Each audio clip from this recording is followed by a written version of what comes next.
Warga yang melintas di jalur Pantura Brebes, Jawa Tengah digegerkan dengan penemuan potongan kaki manusia yang tersangkut pada sebuah pohon di pinggir Jalan Pantura, Brebes, Jawa Tengah, pada Selasa, 7 Juli 2026. Pantai Kepulauan.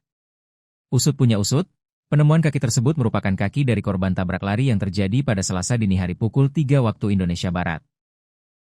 Korban merupakan seorang penarik becak berusia 65 tahun mengalami luka berat hingga kehilangan salah satu kakinya setelah ditabrak pengendara sepeda motor yang langsung melarikan diri usai kejadian. Korban diketahui bernama Tarip, 65, warga Kelurahan Pasar Batang, Kecamatan Brebes. Saat kejadian sekitar pukul 3 waktu Indonesia Barat. Dalam rekaman CCTV terlihat, korban sedang berjalan menyeberang dari arah selatan ke arah utara, kemudian sebuah sepeda motor melaju dari arah barat menuju timur sebelum menghantam korban.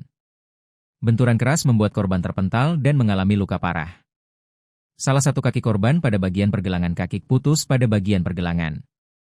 Potongan kaki korban kemudian ditemukan warga tersangkut di ranting pohon yang berada tidak jauh dari lokasi kecelakaan.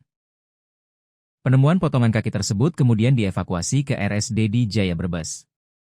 Warga yang datang ke lokasi segera memberikan pertolongan dan membawa korban ke RSD di Jaya Brebes untuk mendapatkan penanganan medis. Hingga kini korban masih menjalani perawatan intensif akibat luka berat yang dideritanya.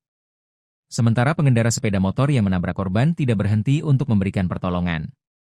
Pelaku justru meninggalkan lokasi kejadian dan kabur ke arah timur Pantura.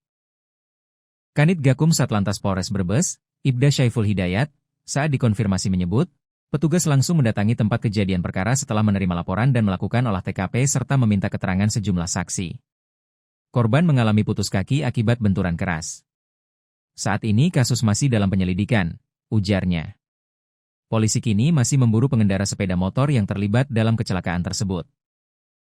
Rekaman CCTV di sekitar lokasi juga telah diamankan sebagai bahan penyelidikan untuk mengungkap identitas pelaku tabrak lari. Kami mengimbau masyarakat yang mengetahui informasi terkait kecelakaan tersebut agar segera melapor kepada pihak kepolisian. Kami juga meminta pengendara yang menabrak korban untuk menunjukkan itikat baik dengan menyerahkan diri dan mempertanggungjawabkan perbuatannya, pungkasnya.